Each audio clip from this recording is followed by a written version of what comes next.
Corona संकट से उभरने के लिए पूरे देश के लिए 20 लाख करोड़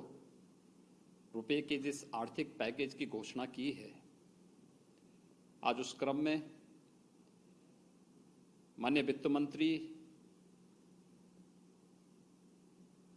जी द्वारा एमएसएमई सेक्टर के लिए एक बहुत बड़ी घोषणा की गई है। मैं आदरणीय प्रधानमंत्री जी का, माननीय वित्त मंत्री जी का इस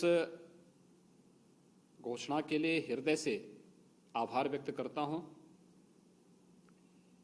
एमएसएमई सेक्टर की जब हम बात करते हैं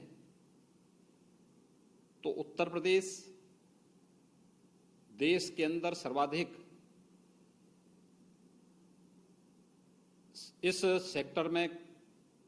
यूनिट वाला प्रदेश है। सबसे अधिक एमएसएमई सेक्टर से जुड़ी हुई यूनिट हमारे पास उत्तर प्रदेश में मौजूद हैं और आदरणीय प्रधानमंत्री जी की प्रेरणा से हम लोगों ने वन डिस्ट्रिक्ट वन प्रोडक्ट की अपनी अभिनव योजना के माध्यम से इस सेक्टर को एक नई जान देने का प्रयास भी किया था।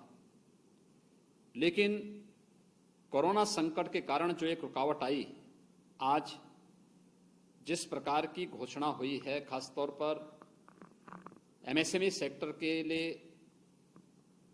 3 लाख करोड़ रुपए के लोन की घोषणा, इस सेक्टर में कार्य करने वाली यूनिट को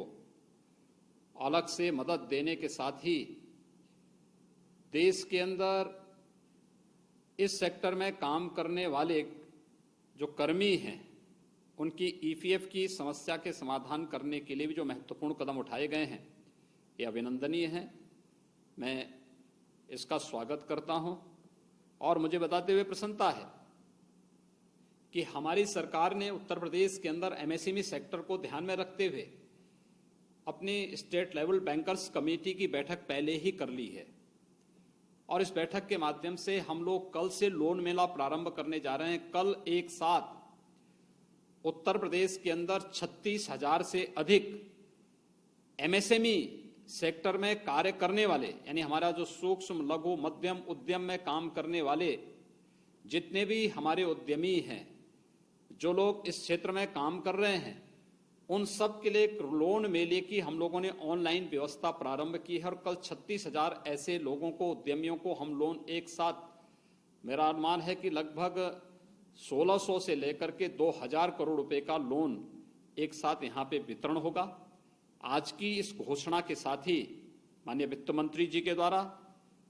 एमएसएमई सेक्टर को नई ताकत देने के लिए जो एक प्रयास प्रारंभ हुआ है, ये वास्तव में भारत की वह ताकत है जिसे प्रधानमंत्री जी ने लोकल को ग्लोबल बनाने की मुहिम को एक नई दिशा देने के सामने उठाया गया एक बहुत बड़ा कदम है। मुझे विश्वास है कि एमएसएमई सेक्टर में इससे एक नई जान आएगी और हम भारत को आत्मनिर्भर भारत, एक स्वावलंबी भारत और एक सशक्त भारत बना करके आज कोरोना संकट से न केवल उभारने में अपितु